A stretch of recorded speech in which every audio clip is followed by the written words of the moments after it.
And we're live. We're live, good. And we're on the Zoom?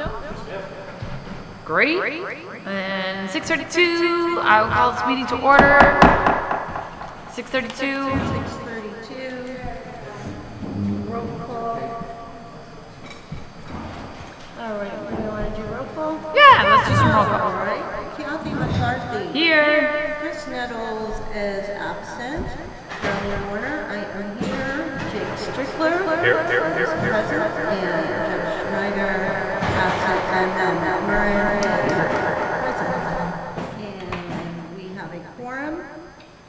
And pledge of allegiance. Yeah, let's pledge of allegiance, everybody.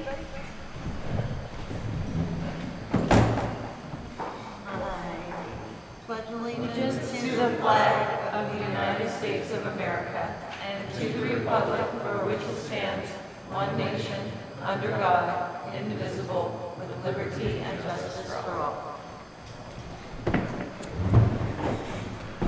I found myself sweeping around the room to make sure all my students were standing appropriately, quietly. All right. approval of agenda? Yes, approval of agenda. We have an agenda. We do.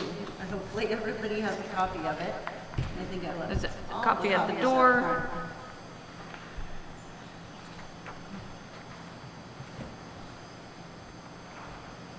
Do we want to put the speaker first before the other input? Oh, that's a good idea. You could speak up and suggest that. Yes. Might I suggest that we put our guest speaker before the supervisors and fire season update? If the speaker is. Is our speaker here? Annette? Annette? There's Annette. Hi. There's Annette, yeah. Out of respect for time, if that's agreeable. Motion the amended agenda to move Annette to the 6:40 position. Second? I can't motion it. Someone else has. Oh, it had, I thought. Motion, Arlene motioned. someone motion the amended agenda. I will make the motion to move the 7 o'clock item up to the 6:40 item. A second. Okay, Jake. Any further discussion? Okay, all in favor say aye. Aye. Are there any opposed? Okay, we have a new agenda, a slight deviation, and the minutes were over at the door, so hopefully you've had a chance to take a look at those. Take a minute to silence your cell phones. Chat disabled, and there's an echo in the audio feed, probably because I need to mute or something. I don't know.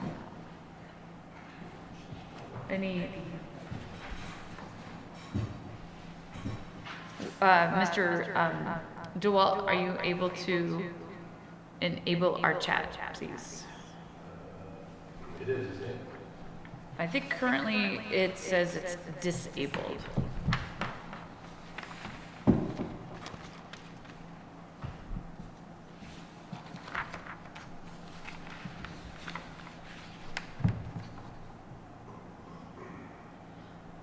By the way, if anyone in Zoom land would like to try the Q&A session, that's the best way to get the questions out there. Let's see if chat's working. No, chat disabled still. Disabled? It says chat. Who can see your messages? Well, my chat is disabled. Okay, well, here, so unmute. Unmute? Yeah. Like, you should be able to speak right now. Right, but I got a message from someone who's trying to use Zoom that chat is disabled. And I would also, because we were trying to, sorry for this little detail, trying to make sure that this is dialed in, because we've had a few problems, and I don't know if, how it's exactly working, if it's working right or not. So I got some feedback, and the feedback was that there was echo in the audio feed, and that we can't chat. Well, so chat is enabled, so it looks like everybody else is on mute except for you. Okay. Okay, otherwise Q and A should Shouldn't be she be working. muted and you unmuted? Well, I constantly look, everybody's unmuted. I mean, your signal's going to the broadcast, not hers. Otherwise, we would, if we had two, we'd have an echo. Saying, please use the Q and A section.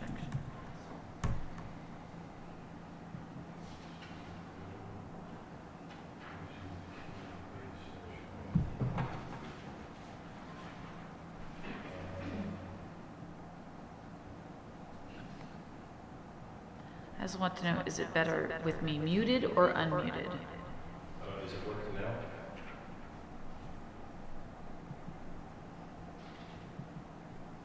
No. So I got, yes, the Q and A seems to be fine. I mean, I'm the only one who can't chat.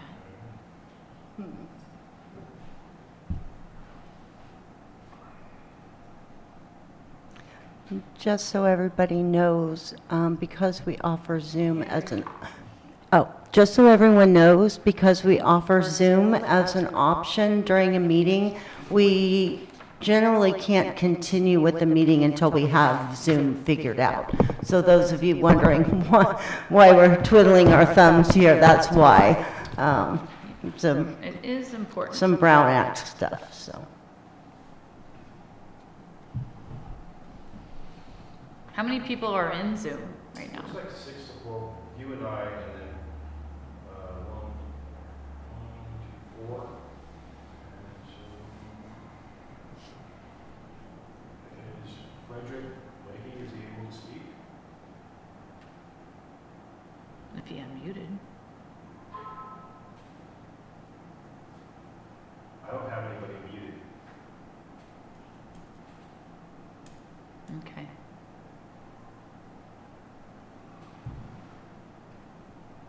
Chat is disabled, echo persists. Is the sound off on your laptop? Yeah, I just turned it off. Michael, now that I've muted myself, can you respond, at least in this Q&A section, please? Is the echo better if I'm muted on my own little laptop like I am now?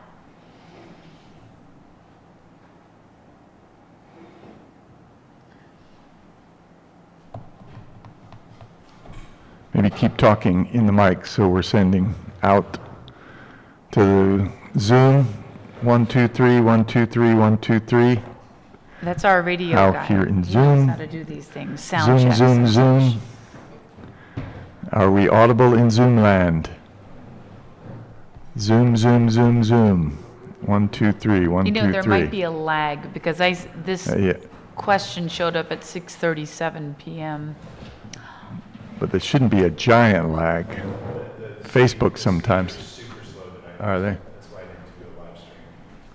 No. 1, 2, 3. Zoom, Zoom, Zoom.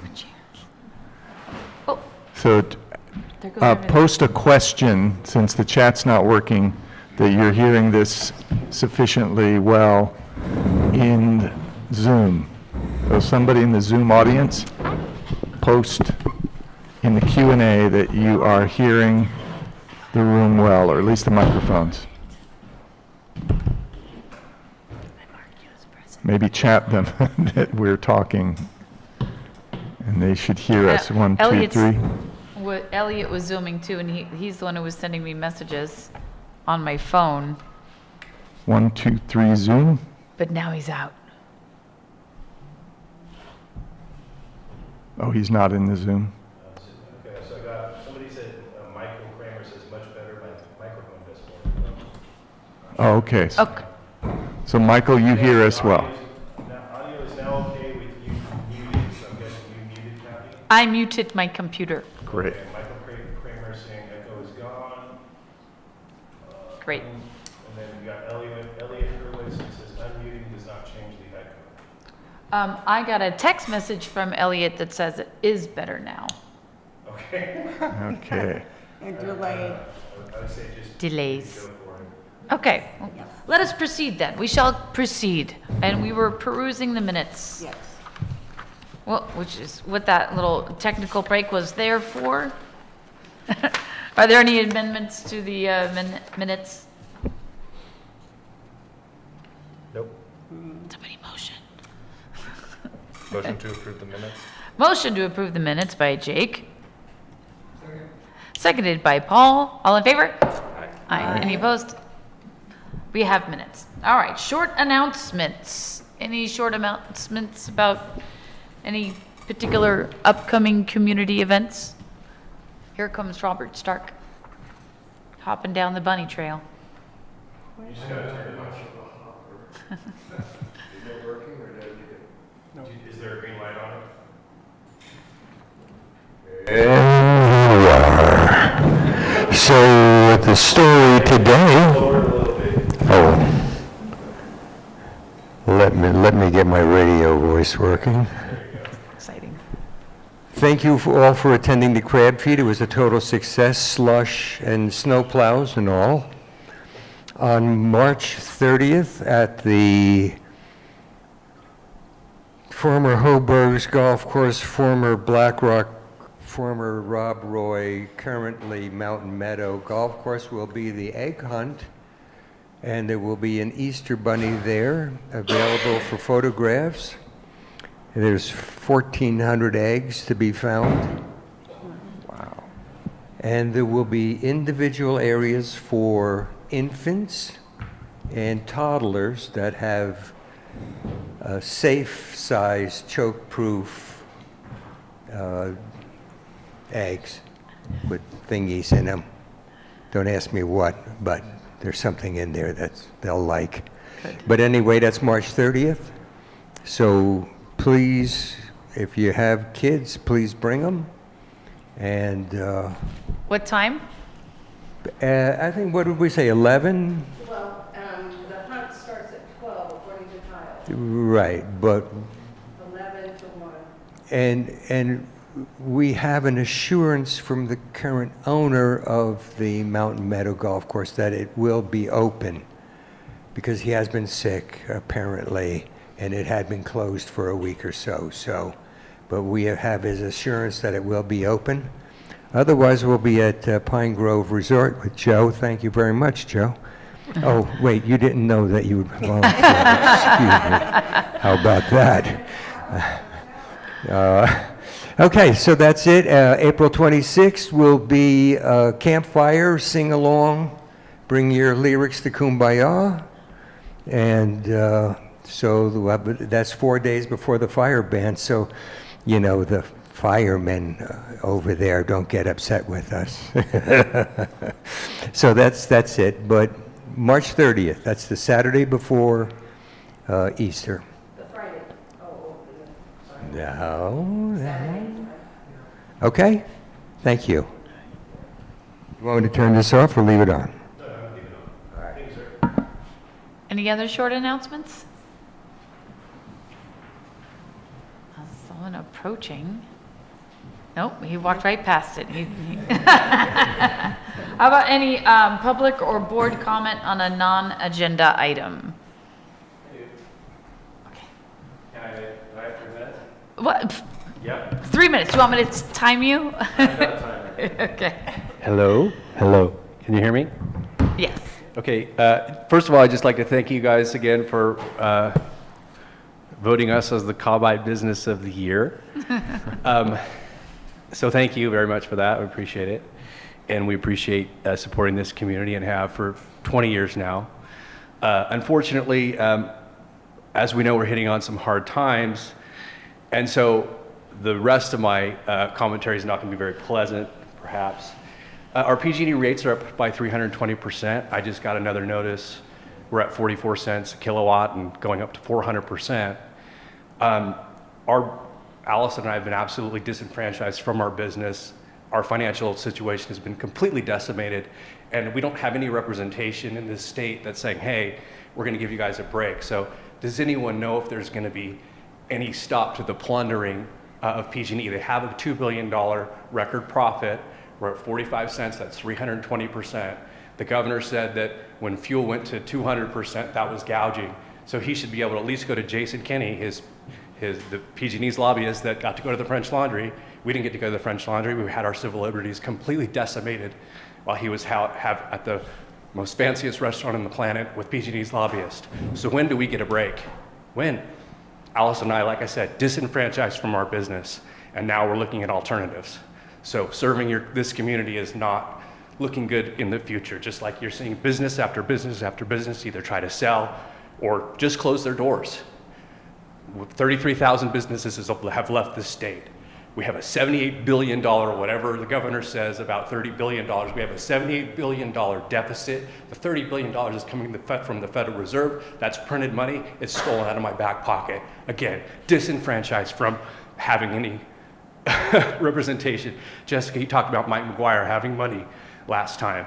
And I gotta say, if you would go back to Mike McGuire, back to Mike Thompson, back to Cecilia Guaya-Curry, because she's not listening to me, they're not listening to me, and say the proletariat and your ratepayer don't have any money left. We've been decimated for the last 4 years. The middle class has been decimated for the last 4 years. In particular, small business in the middle class has been absolutely decimated, and they just completely ignore us. Completely ignore us. How many on this panel know how many small businesses have been destroyed since the shutdown in March of 2020 in California? How many small businesses? Anyone know? How many? How many in Lake County? How many in Cobb? No one even knows. No one even knows. And small business represents life, liberty, and the pursuit of happiness. It is the extension of the individual. It is the extension of the individual, and there has been I have asked over and over, as you know I do, how has our governor represented life, liberty, and the pursuit of happiness once in 4 years? Once. He's represented the corporations, and he's represented the corporate state to the extreme, and we are all being left behind, and we can't even feed our kids. We haven't been on a vacation in 4 years. Last year in 2023, Allison and I worked 351 days out of the year, 14 days off. We were at Pine Grove for my birthday, but the workers that we destroyed the habit of work for had to call me on my birthday, and since I couldn't go in, they quit. But these are the people who are being represented, and they just got here, the 17-year-olds, who deserve more than the teachers make. Anyway, sorry. So that's my piece. The final piece is I'd like to see an independent panel an independent panel of the state's reaction to COVID and its response. There needs to be an independent panel because we're not going to get represented until we get some pushback. So that needs to happen. The final thing I'm going to say is I heard that this organization has funds for small business. You need to lend those funds out to small business, find a small business and lend it out to them and help them. We're not interested anymore, but please, we need help and we need representation. Thank you. Thank you. Thank you, Greg.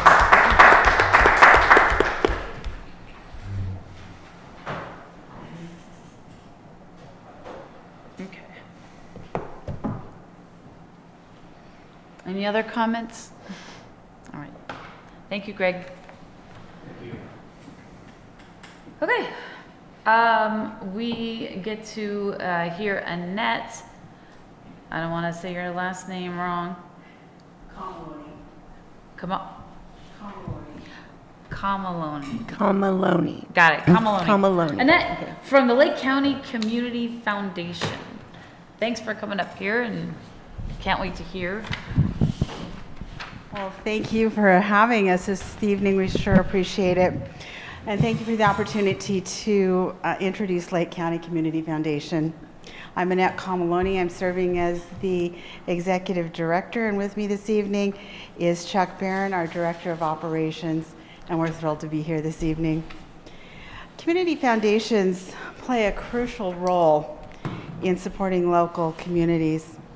During times of disasters, such as the wildfires that have affected Lake County, having a local community foundation is so important because it can facilitate the flow of funds easier from state and federal into the community.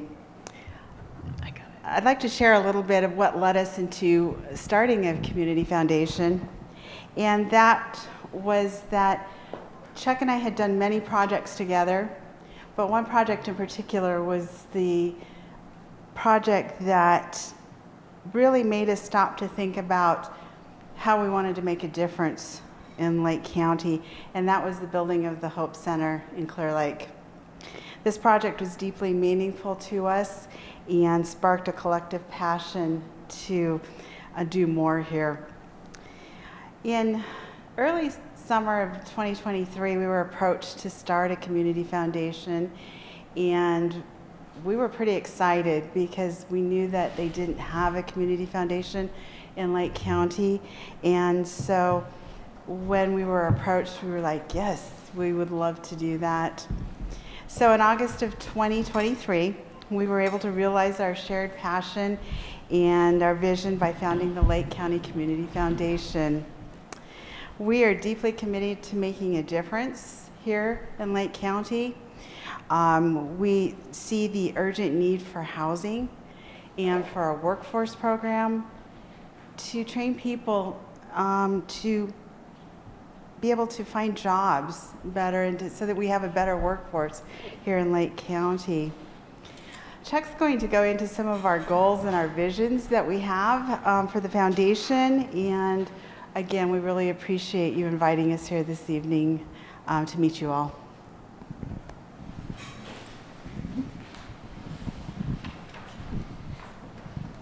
Thank you.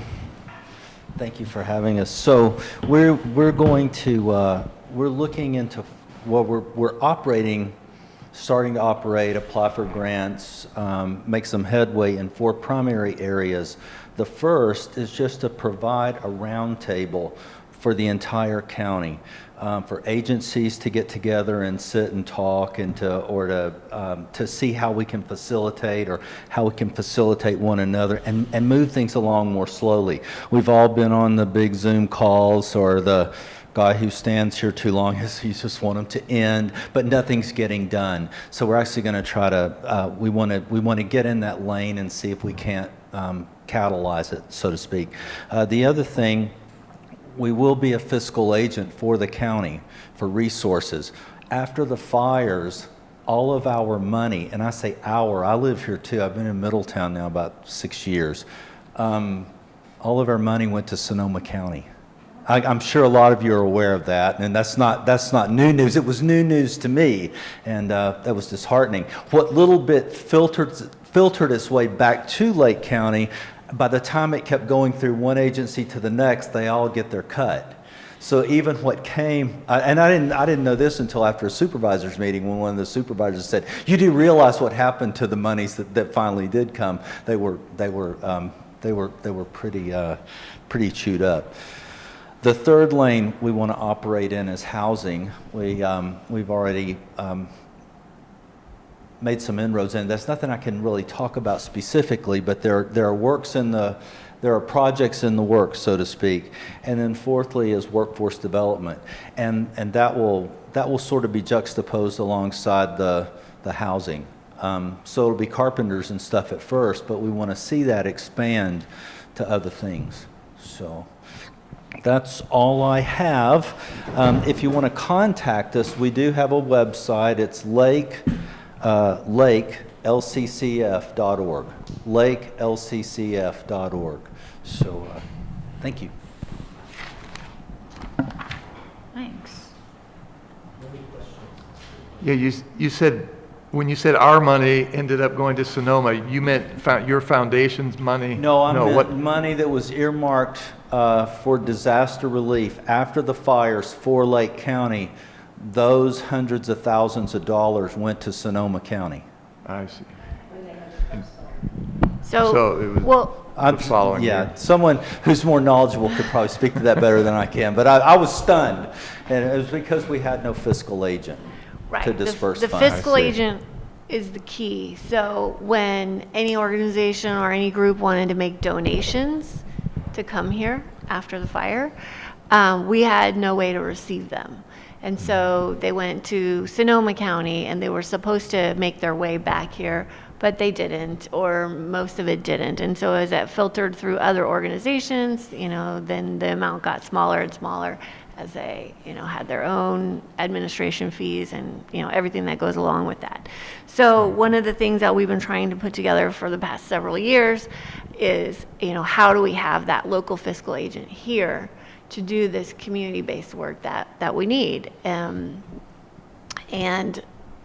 thankfully, we had some people arrive, and this is what they wanted to do, and we're very grateful. And so plugging them in with the other nonprofits and organizations that we have around the county, with our COAD, and all the other things that we've been trying to do in blue skies time, because we know we've all, the COAD, the Community Organizations Active in Disaster, would have been really handy to have already put in place when we had disasters, but it wasn't something that we could put together while we're in the middle of disasters. Same with a community fund like this. We really needed this couple of years of less impactful disasters, I'll say, to give us some of that blue skies planning time to get these things off the ground, because we know we're going to need them eventually. Yes. We need them now, but we're going to really need them if we have another emergency. So that's really how you pull that funding directly down into the communities, having that fiscal agent. Right. Thank you. Yeah. Thank you. That's good. That's actually how that was the one big catalyst that pushed us over the edge to say yes to some things, or I can't believe we said yes to that. But when Red Cross had a meeting, and it had to do with adaptation and all sorts of things. But one of the things that came out of it is, there's no fiscal representative in Lake County. And I'm sitting here thinking, oh gosh, we do need that. So we're in it for the long haul. We've got a good board. We're growing. We will continue. They will continue when I'm gone. So it's good for Lake County. So I think it goes without saying that we're all very grateful to both of you for stepping up and doing this work. It's really important. It's critical for it's critical that it becomes sustainable. And I know you're putting those pieces together now so that this can, outlive any of the individuals who might be supporting the organization at this time. Yeah, thank you. Thank you for having us. We're trying to get the word out and let people know we're here. So. Okay, thank you.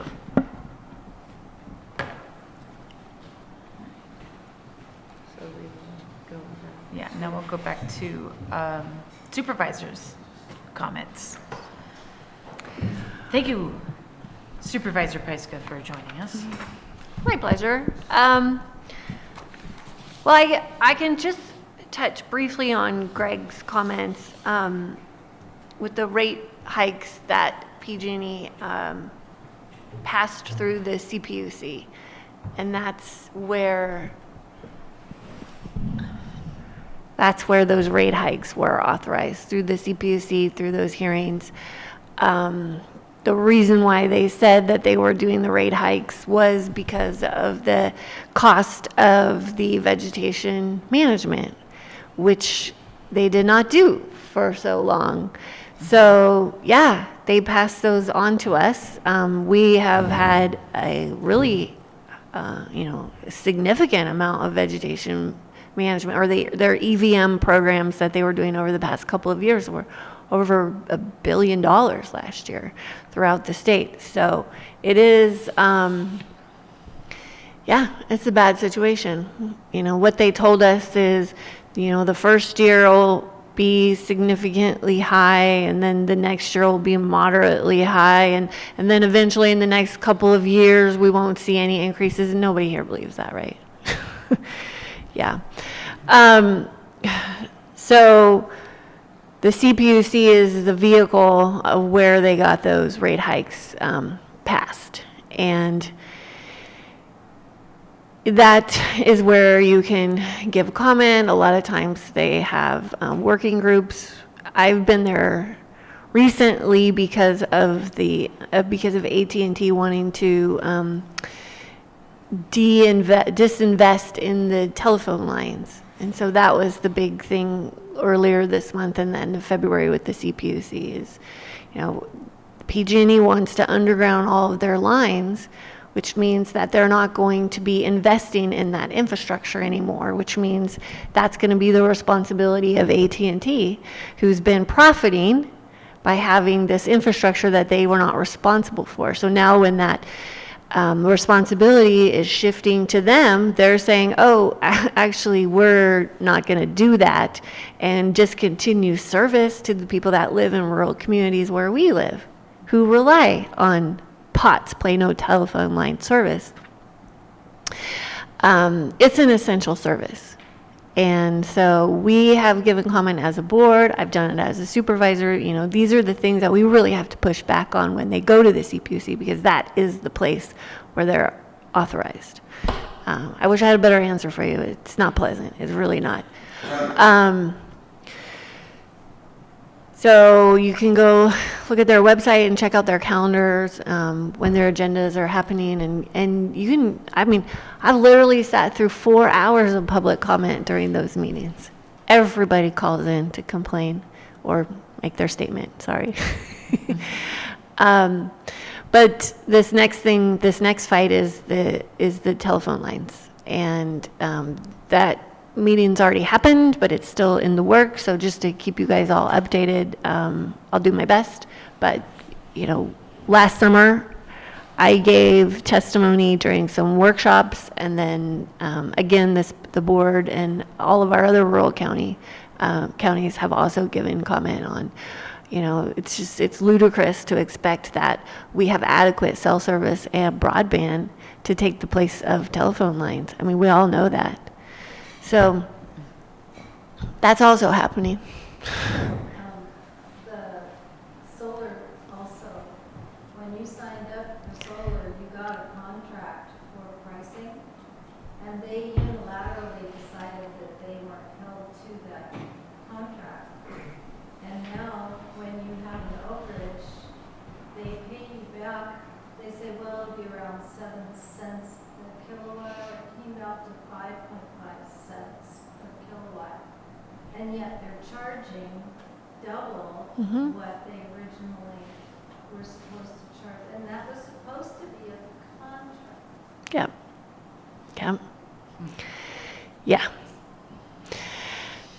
We have a brand new government affairs representative from PG&E. His name's Jason, and I'm going to encourage him to come to maybe not our next meeting, because I have an announcement about our next meeting, but in May. Why don't I have him scheduled to come in May? Do you want to talk to him, Greg? Sure. I bet you do. Yeah. So. He was just down in Middletown. Yeah, he's making the rounds. He's brand new. This is Melinda Rivera's replacement. We all remember Melinda. She was so gracious to come here all the time whenever we had questions. So it's time for him to come here. I've already driven him around and shown him lots of things. You know, a lot of the trees that they cut over the last couple of years, they never picked up. So we're working on a way for them to be picking up their trees this year. They say they have 1,100 units to pick up. I think it's more than that. 1,100? Yeah. Yeah, it's more than that. Close to that. What? Yeah. So I have a question. Thomas DeWall, Lake County's public television station manager. I think, and a lot of us are overlooking this whole thing, and I asked the gentleman himself, the CPUC is not an elected position. These positions were appointed. Yep. Do we know for a fact that these people are not shareholders of PG&E? Why are our rates continuing to go up? These are the questions that I'm asking our supervisors. I had this conversation with EJ, I had this conversation with Bruno. And so that's what I would ask my supervisors is, can we please have clarity? Who is the CPUC? And why is it that they were appointed for us? Why is it our rates continue to go up? So that's just my... Well, you know who they're appointed by. Oh, we do. The governor. Yeah. Yes. So, Why aren't they elected? I guess it's yeah. So the tree part of the conversation is that they are committing to coming around this year and picking up all those units that they have left behind. And so if you have trees that have been cut over the last couple of years by PG&E and you haven't been contacted by their subcontractors, let me know, because we all have been through this enough times to know that they're not super great at following up. So if you know of anyone that's got trees, just have them send me an email and I will make the connections and get them on the list, because it's really important that we get them to follow up. And Chief Duncan and I are working on some plans to hopefully make disposal easier. And that is going to be an opportunity that we need to be prepared for and ready to go. And all those trees need to get picked up at the same time. So anybody that still has those trees around, let me know. So what if you agreed when they took the tree down that they could leave it there because they said that they couldn't get anything in there to get it out? Well, yeah, And you know you're what? stuck with it. Yeah. You're down. Yeah. Send me an email and let's see what we can do. Because there are areas where if the grade is too steep or there's significant barriers, then they said they couldn't remove the tree. But let's see what we can do, because I do know that there are some areas that are really difficult that they're working on right now. And I've had probably close to 100 trees on I know. property. I know. Yeah, I know. It's bad. But we're trying again with them. Is that just for the cleanup, or is that also for them removing trees near lines and their maintenance? You mean the new maintenance that they should be doing? Yeah, I mean, my personal opinion on it is, with them undergrounding it, now's the time for everybody to get on them and get your trees taken care of, because as soon as they're underground, you're stuck with the bill, so. Yep. Except for the places like my property where it's above Sulphur Creek, and they said that they weren't gonna underground to my house because it cost my husband, when he did it, like $10,000 back in the 80s. And I don't have that kind of money to do it. Yeah. So, Right, you're right, Jake. If there are trees that you're concerned about, I would have them looked at as soon as possible. This summer, they're going to be undergrounding from where they left off here on Bottle Rock all the way to Sulphur Creek. That's the plan for this summer. The squeaky wheel. So we'll see. I mean, it's funny, they asked me to be in a video for their undergrounding, and I was like, oh, you're kidding. Yeah, no, that's right. I was like, you really want me to do it? You should be there pointing at trees. Get that one. Get that one over there. Yeah. So they're trying to do some PR work here in Lake County, and they're also trying to do some proactive climate resiliency work, which is a partnership called the Hometown Wildfire Safety Collaborative Partnership that they're doing with Clerk, PG&E, and the North Shore Fuels crew. And part of that is figuring out how to dispose of all these trees and bringing in some equipment that can do that disposal rapidly. So they're keenly aware that they need to do some community relations work here.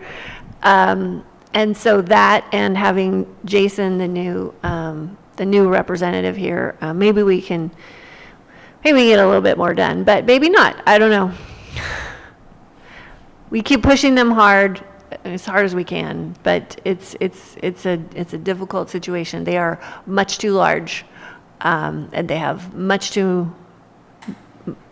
way too much infrastructure for them to manage. So we're in this nasty predicament. But some good news. A couple weeks ago, 2 weeks ago, we got the generator installed here at the Little Red Schoolhouse. And that is thanks to, yes, permanent, brand new backup generation, thanks to American Red Cross and the climate team that's here in Lake County. So that came together really, really quickly. You know, as you all know, the generator was pre-positioned here for PSPS, and then they pulled it out in mid-January. And literally that week, I was at the hometown collaborative, whatever, telling the regional vice president, I was like, why did you pull out that generator in the middle of January? You know we're going to need it. And he was like, oh, it'll be fine.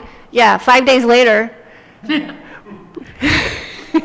bringing back the generator. So we've got that handled now. And now the Lions Club can stand up and do whatever they want to serve the community any time of year, in a heat wave, in a power outage, in the winter, in snow, whatever. Now you finally have the tools to do the things that you've been wanting to do for a long time. So really grateful to all of you and Doug for just really getting that together quickly. That happened very, very fast, probably 2 weeks? 3 weeks. Start to install. And we were all here when they fired it up for the first time. So very exciting. Yes, yes. So next meeting, this is why I don't want to invite PG&E to the next meeting, because on April 18th, we're going to start at 6 o'clock instead of 6:30. Because we're having our area plan kickoff meeting, which means for 2 hours, we're going to have community development staff and our consultant, PlaceWorks, come here and get all of your input on what the new area plan needs to have in it and what it needs to look like. So that process of updating the area plan is different than it was last time, back in 1989. Back in 1989, the supervisors appointed 12 people in each planning area to work on the area plan. And for like well over a year, they would meet once a month and talk about all these things that they wanted in the plan. We're not doing that. This time we're hiring professionals. But we do need you to be here for this kickoff meeting. Then they're going to go do their work and then bring it back as a draft for review here. And then you'll give your input again before it's finalized. So that is the April meeting. Oh, no. It'll be a while. It'll be like a long time, maybe a year, because there's significant amount of work that needs to go on. However, because we have an active municipal advisory council here, there are things that you guys can talk about and work on in the meantime and kind of feed over to, community development. These are our priorities because the area plan is about land use and planning. So we're going to be looking at zoning, and we've got some vacant land that's still zoned commercial from when there were resorts there. So this is a really good time for us to talk about, like, does this really make sense to keep this parcel zoned commercial when the resort is gone and there's likely not going to be a resort there? Does it make sense to zone it for residential or zone it for another use? Like, this is the time we really start to look at the land use of the whole area and what makes sense going forward for the next 20 years. Because we can't expect that we're going to have all these resorts pop up everywhere where they used to be. So that's an example of the land use discussions that we're going to have. If you want to look at this old area plan, it's on the county website. Just go to the county website, there's a search bar, and you can just put in Cobb area plan, and you will see a very old document that has lots of ideas in it. And not all of the ideas came to fruition. And that's okay. They don't have to all come. But what this group will do is help prioritize the ideas that are in that plan and help carry them forward. Because this is the group that would do kind of that legwork of making sure that, okay, so if we have a priority project we want in the area plan, good. First step, getting in the area plan. Second step, this group prioritizes, we start looking at funding. We look at options because it's a lot easier to get funding when that priority is in your area plan. Then it's just, an idea that someone kind of winged up seems good. But this is why we want that area plan to have the community's vision in it. So should we have like after April and May, an ongoing agenda item as to address area plan input? So I think that that's a very good question to ask staff when they come. Like, how would you like us to kind of do some ongoing work? What's helpful? Have that conversation next month with the staff and the consultant. And will our conversation next month be all our area, or Yes. do they want input on the whole county? It's only the Cobb area. Only our area. That is going to be a busy week because Monday night of that week, I will be doing the same thing in the Rivieras. And then Wednesday night, I will be doing the same thing in Kelseyville. Because Kelseyville, the Big Valley Advisory Council was just created last week. Wow. So exciting. And the people there came together because they were saying, oh gosh, this area plan is coming. We need to be a little bit more proactive and involved. Let's quickly start an area plan. And they did just about as fast as we got this one off the ground. So that's great. And then Thursday we'll be here, and then they're going to be going around the county. So that is the area plan track. At the same time, in parallel, we're doing the general plan update. It's a total 3-year project for both, or all. And so we've just appointed a 15-member committee from all different sectors, economic, ag, cannabis. We have our own Cobb Mountain representative with fire to sit on that general plan advisory committee. We're calling it a GPAC. So they're going to meet several times throughout the next 3 years to kind of keep the staff, and we'll give input and guide the staff and consultant through that work. So there's a lot going on, 2 kind of different tracks, parallel, a lot of crossover, but specifically next month, it's just going to be all Cobb. Any questions on that part of it? Well, I just have, the last time that the city of Clear Lake had that done, probably, what was it, 9 years ago or something? And all that we ever saw from the city of Clear Lake was that they installed bike paths and do not parking signs on the side of the roads. And then the park, Austin Park. So it was like, I think there was less input that was really concrete enough for them to make benefits out of that program. The UC Davis, everybody came in and they had all these young ones with their little computers drawing out things, and it kind of, I think it was a failure as far as the city of Clear Lake was concerned, because they didn't really accomplish more than bike paths and. Well, I can't speak to that. Right. But this is different because this is the general plan is a required plan by the state of California. So this is a compliance issue. And with the general plan, we have a housing element, we have a safety element, we have a resource element, which includes geothermal, we have an agriculture element, we have all of these elements of planning. And then we have the area plans, which are actually not required, but we have them. And so this is kind of the guiding document for the area.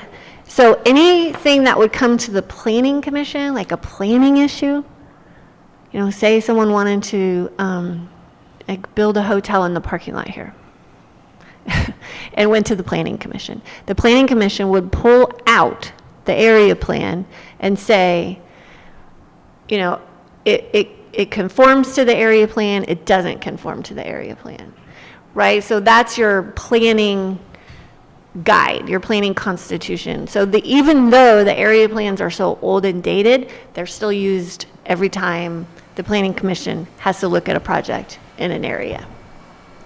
So it's the land use, it's the planning, but it's also identifying the priorities and how the community might grow and what could be some really good things to, you know, priorities for as the community grows. And knowing full well, like, not every single thing is going to be realized. And there, because things change. 5 years down the road, ooh, these priorities, like, we're growing in this direction, not that direction. But the job of this council will be to, champion those priorities and, push them and then push your supervisor and then push the board. Like, that's really how you'll get those things off the ground. So,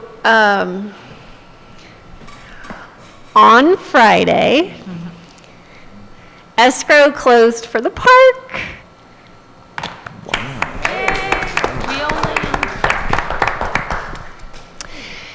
And yesterday, I got a call from Public Services, and we got a grant that covers half the purchase price. What? I know. So Some more. yay! So as you all might remember, we had $1 million of geothermal royalty funds set aside for this park. So when we can offset the cost of this project in any way, that means we have more funds for development. So that is very exciting. So we bought it for $300,000, and about half of that is now being offset by this. I think it's a federal grant. Sweet. Yes. So there's going to be a brand new park at the corner of Golf Road and Highway 175 on the other side of the golf course. There's a parcel there, it's about 13 acres, 13 acres. There's an old little real estate building there, and so we have some very initial designs. They were shared here last meeting. I think it was last meeting, yeah. And so, so now they're going to start getting more public engagement and, more designs and, roll that out for everybody here to give input on and feedback and phase it. So it'll be great. So the $1 million you had set aside for the royalties from the geothermal, was that Cobb specific or county specific? That is just for the Cobb Park. Okay, so you don't use it all and they create the nature looking stuff, then what can we do with the rest of the money? Well, I think we'll probably end up using it all because there's going to be, as Lars mentioned last month, there's going to be phases for the park. The first phase is really clean up the vegetation and the dead trees and, make it safe. And then bathrooms. People had wanted like an amphitheater and like all those things. So likely all of it will get spent out. Yeah. But there are other geothermal royalty funds. Those kind of come in year to year. They get dispersed throughout the county for different projects, and then a certain amount is kind of left over at the end. And about half of that is earmarked only for infrastructure, and the other half is discretionary. And the Geothermal Advisory Committee, which I think we're going to have a new member, meets quarterly. We meet at Calpine quarterly. And if anyone has ideas to spend that royalty money on the community to benefit the community, they bring it to the Geothermal Advisory Committee, and then they kind of vet it and take a vote, and then they make a recommendation to the board. Okay. So that's how it's taken a while to get this process figured out, which is why so much money was sitting there, which is why it got to be $1 million. Because, well, a lot of reasons, but so it's just sitting there, and then we decided a couple of years ago, we moved it over and we created this park fund, and then it's just taken a while to identify the property and purchase the property, and so.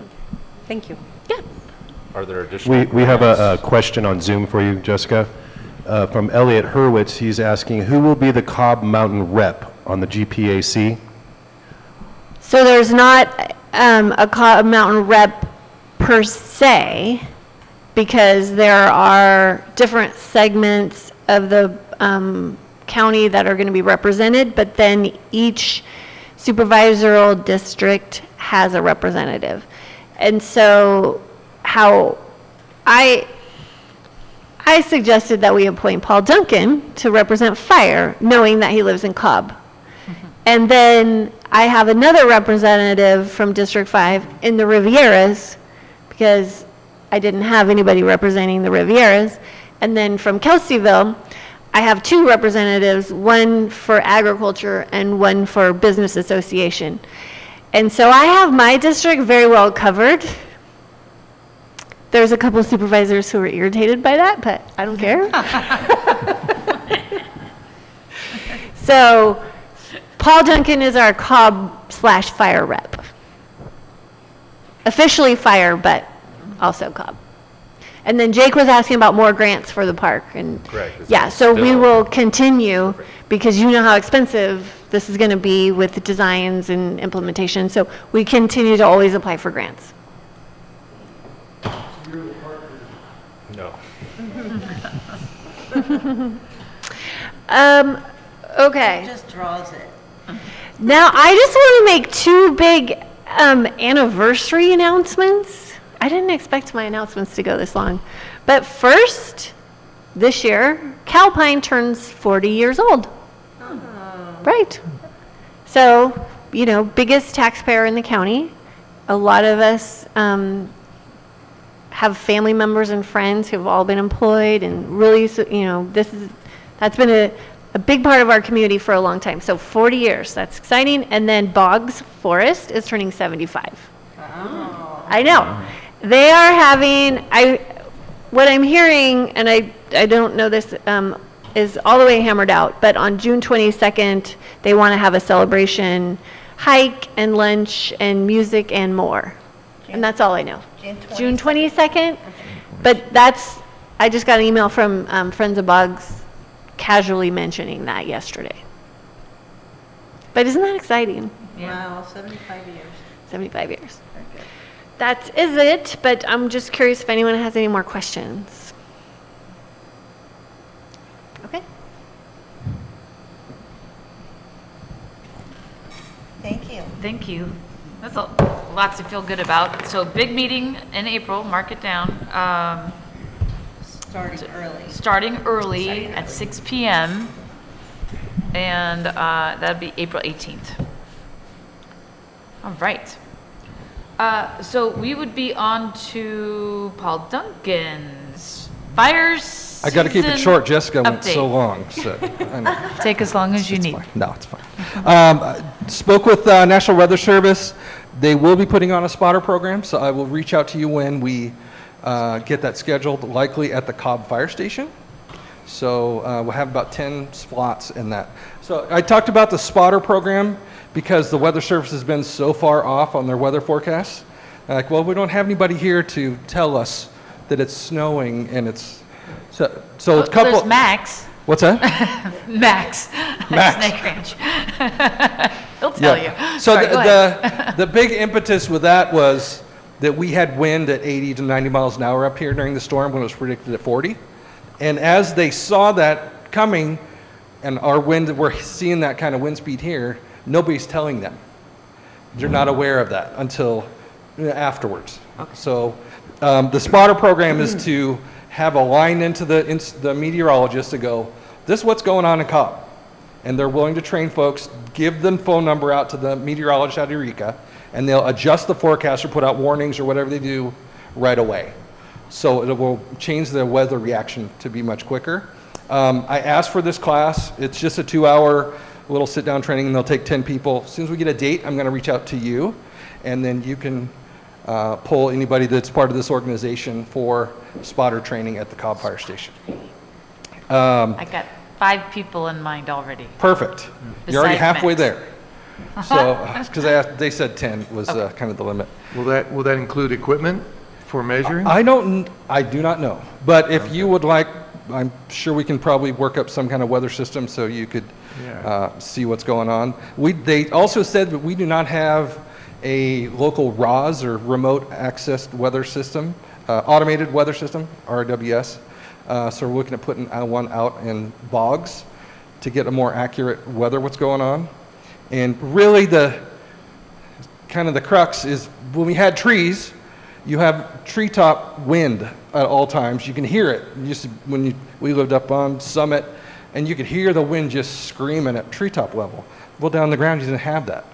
We don't have trees, so now that treetop wind is down on the ground, and the trees get the full brunt of that wind speed, and it's just, Gifford Springs is going to be a hot mess for the next couple of years until we get some more trees to shield those current pines and firs that are there. They do not like to be by themselves, the trees don't, because they just take that full brunt of the wind. So seeing what the weather is doing, and we can kind of predict what's going to go on a little bit better. And then when it does hit 80 miles an hour, we can go, hey, this is going to be a problem. This weather system, the weather station going into bogs, we will see the changed climate on that weather station so we can get more accurate forecasts going forward. Because it's going to take years to get our tree cover back and the ground cover to get that wind back where it belongs. We will be working up in the forest more, doing clearing. They did a bunch of work behind the school today. The amphitheater looks amazing back there, so all the dead matched trees that are all jackstrawed back in there are getting picked up and cleaned, and the bogs crew is doing that. So huge things there going on. Just and the next spring break, we'll be doing a lot of burning. So there's several, you know, if you drive by there, you're like, wow, there's piles everywhere. They won't be after spring break. We're just waiting for a break with the kids aren't in school to light those piles off. So just know that's going on. And then the copter crew is getting night vision qualified this year. They won't be doing night flying typically out of the base, but they'll be qualified. If they're on an instant, they can come in after dark and then operate with night vision goggles out of the base. But they won't be doing, it's not a designated base, so you don't have to worry about that going on all the time, but they may be in the next couple months flying in and out at night, and you may hear the copter. So, that's it. Duncan? Is there any chance that our burn window is going to be extended because of rain? We do it week by week when we start getting towards the cutoff for burn permits. So if the weather holds out and everything's wet enough, we'll extend. But my litmus test or my test is if we have burning going up to that band and none are escaping, everything's good, we'll extend. But if I start getting burn piles that are blowing out and extending and we're starting to get some escapes out of those control piles, then we'll cut it off. So we may not know until the end of April. Yeah, we won't know at the end of April, because if we get a week of 80-degree weather and the grass browns out and we start really getting it, you know, that date will stick. But it's really going to be based on fire safety. Is that for all burn permits, or is that just air quality control permit? That will be all burn permits unless you need something for an exemption. So I mean, if it gets extended beyond. that will be usually all permits. We just push that date out. Perfect. So you won't have to go get a new permit. But if you commercially have something you need to burn, then come to me. We'll get you signed off with an inspection and you can burn more or later. But to comply with the residential stuff, those ends April 30th, I think is the date. Cool. Any questions?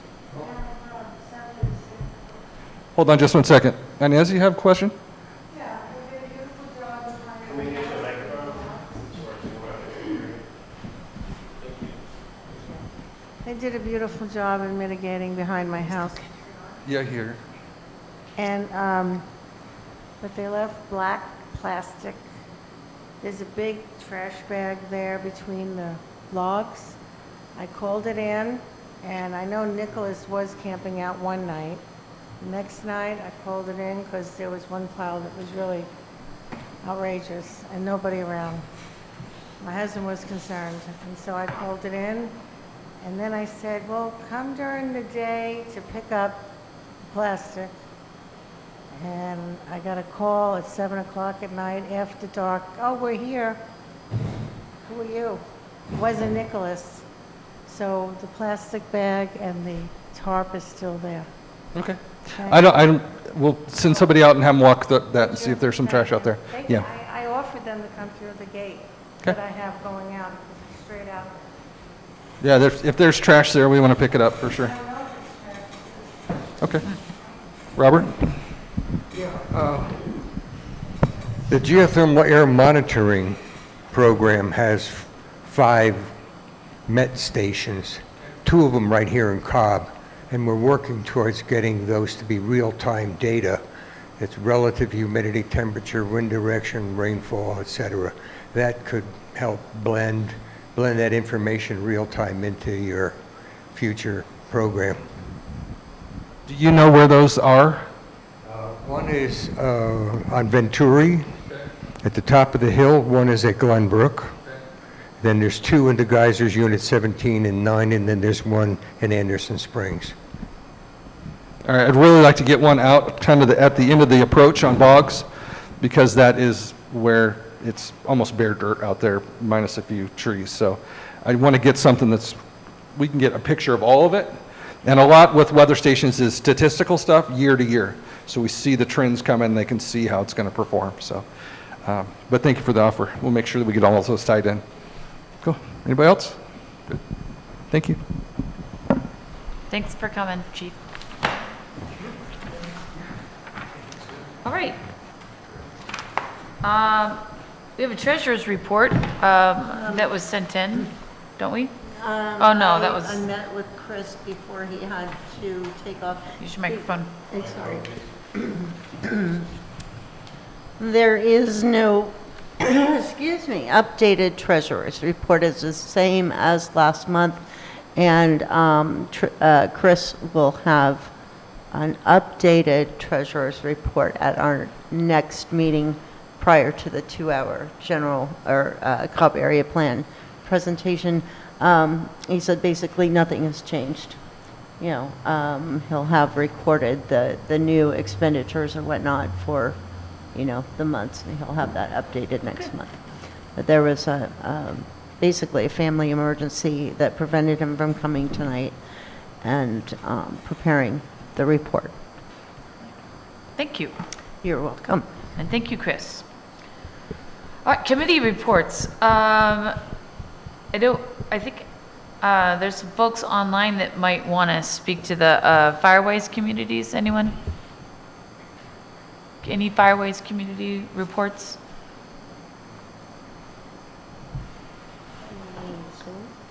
Do you see anything on there, Mr. DeWalt? Elliot. Yes, Elliot. Hi, can you hear me? Yeah, go ahead.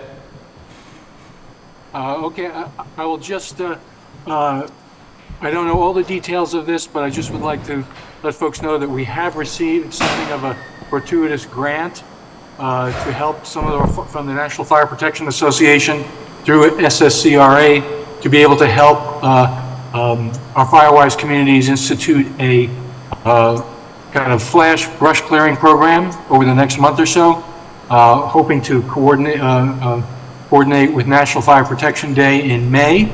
And stay tuned to hear from Magdalena, and you should hear about it. She's working with the organizers for each of the 6 and 7th forming Firewise communities in the Cobb area to be able to allocate some funds specifically to each Firewise community for some brush clearing over the next couple of months.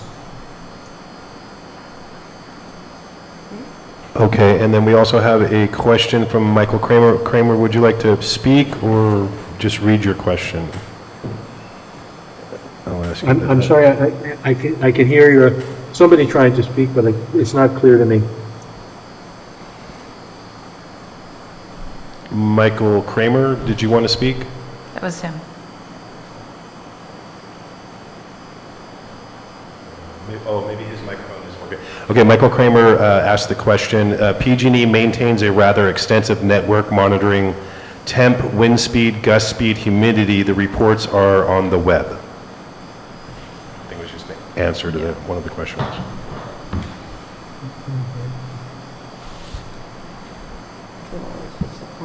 I think, yeah, that was just a comment on the weather. Yeah, that National Wildfire Cleanup Day is May 4th.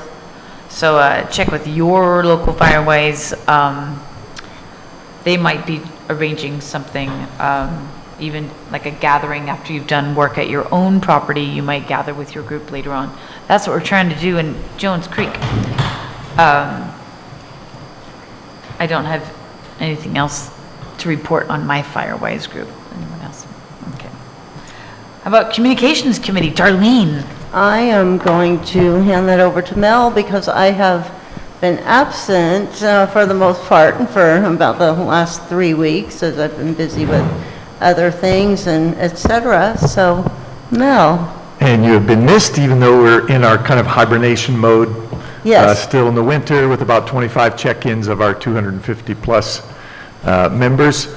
We have had a donation recently of 2 deep cycle batteries, so we're going to have a backup to our mountain repeater on Siegler. Actually, a 3rd battery, which we'll probably share with the hams that are in the same vault, is called. And we may share a better backup system. Right now, I'm running up there when we have outages to gas up a generator. But we're looking at sharing maybe auto generator on the site. So that'll be on our agenda next month. And just encouraging people to get out of the hibernation mode. All those 250 radios out there, we want to hear from people at least once a month. Don't have to check in every week, but it's the same 25 or 35 people. If it were spread out and we had 100 to 120 people checking every month, then we'd know those radios are working and people are ready for fire season listening. And the radios have been very valuable during the winter. So, yes, question.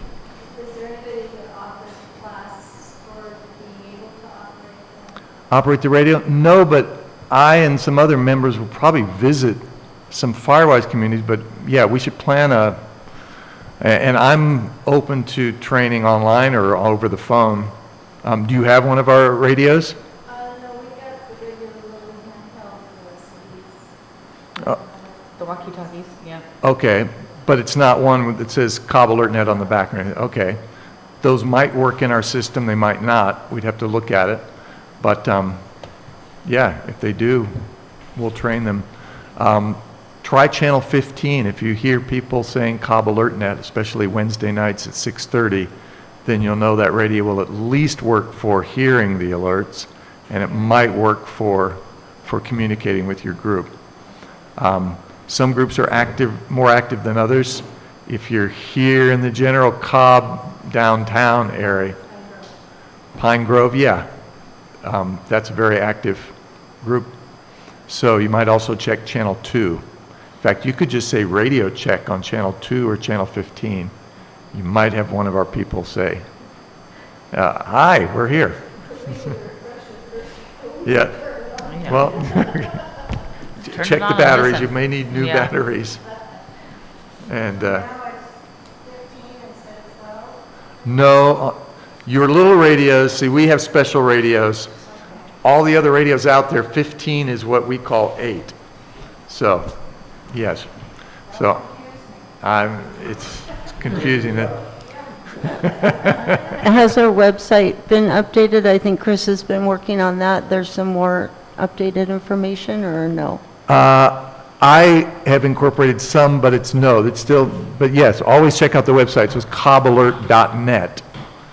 Cobbalert.net will get you to the website. And there's a Facebook group. And there's a Facebook group, page. Cobb AlertNet. So feel free to ask as many questions as you want. There are no dumb questions. Because it is complicated, but it's also simple basically to get alerts. You just have to be have your radio on to the right place. That's why we practice every week. Wednesday, 6 to 7, 6:30 is the alert test. Okay. You're welcome. All right. If anybody questioned about the siren, because I heard it loud and clear, first Monday, some people did. And that's why we have, Inez was saying that there was the alert siren test at the first Monday of the month, and that, yes, some people can't hear, and that is why we have also our radio network. It's just one added layer of interconnectivity, and by talking to your neighbors and friends, by now you should know who can hear and who can't. And if you can hear it, then you know, get on your phone, get on your radio, get the information and pass it on, especially to those who aren't getting those alerts. It's just one extra layer of communication. All right. Thank you. And the nice thing about the radios is they're not dependent on the internet or electricity per se, except for the repeater itself. Right. That's getting better all the time. Getting better all the Well, time. and we do have a ridge repeater being tested, which will come up on Loch Lomond Road, because those people can't quite hear the Siegler repeater or get over here to the Cobb repeater. That's the thing. Mountains are great unless you're right in one, and then, oh yeah, for the sirens. yeah, Same for the thing with the siren. radios. So, All right. The emergency siren, when Yeah. when the doors are closed.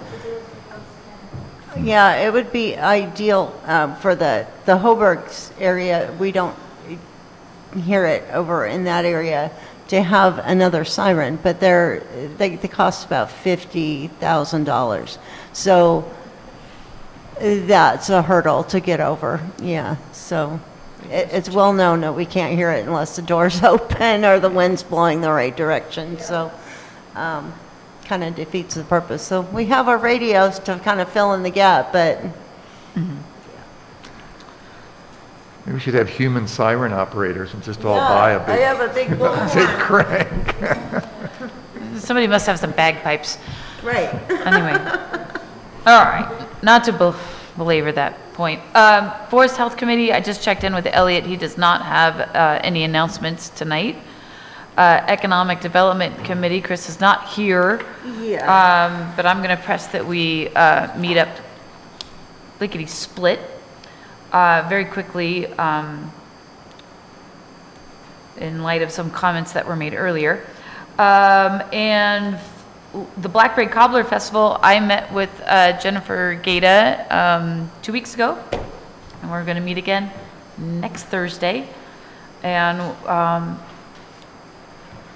it's like a little frozen blackberry vine, and things are starting to thaw out, and feelers are reaching out in different directions. It's going to happen again. I have to start putting that date on the agenda so everyone can know that the Saturday prior to Labor Day weekend, that would be August 24th, we're aiming to have a Blackberry Cobbler Festival. We're aiming to have it at the same place it was last year. And hopefully that all works out. Same time, Same bat time, same bat channel. which was, what, 10 to 4? No. I think it was 11 to 4. 11 to 4. Oh, I'm adding an extra hour. Shame on me. 11 to 4. 11 to 4. Okay. Yeah, it makes a difference. Okay. Yay. Actually, I have one more little bit. It should have been a short announcement. I got an email 2 days ago from our friends at Caltrans who want to know, how do we feel about everything with the bridge currently? I think it's He's a good student. Go into the microphone. I think the bridge is amazing. Bridge is amazing. Yes, the bridge is amazing. I had a dialogue with the guys doing the construction, and they wanted to express how much time they put into the rock wall that none of us can see. If you're over on the golf course, it's all very decorative and wonderfully laid out. The guardrails are very artsy and they feel very like it belongs there. So that's good. The part that I don't like is they just laid the dots on the road Yeah. all the way out there and didn't dig them in. And I drove through there and went, as soon as it snows, those are going to be gone. So they're all gone. So if you follow up with him, just say, can we come, and there's a grinder, when they just come through and they grind the holes and put them in set. So, so they don't stick up proud and they're not hit by the plows. So, yes, if they could inset the reflectors, yeah. that would be appreciated, but beautiful job. Yeah. How did we ever live with that old bridge? I don't know. It's so tiny and narrow. I have a separate comment on Caltrans. The last couple of days, they've been kind of cleaning up some of the fallen tree debris and are doing, like, going above and beyond and cleaning up stuff that wasn't just on the highway, so kudos to them for... Like into their Yeah, right like- of way? yeah, beyond the right of way, they're even picking up some stuff, so it's, you didn't even have to ask, so I would say, good on them to Good. pick up some It's- additional stuff. It's not just storm damage. I think that they're doing their veg management work that were you you weren't on the tree mortality, were you? Like 2 weeks ago? Yeah, okay, so yes, they're starting their veg work on 175 and 29, I think is what he's. Yeah. Yeah. Yeah, I Okay. think they're doing a great job. so. Yeah, they are. All right, thanks for the feedback. I will adjourn this meeting at 7:52. 7:52. We started at 6:32 and now it's 7:52. Awesome. And next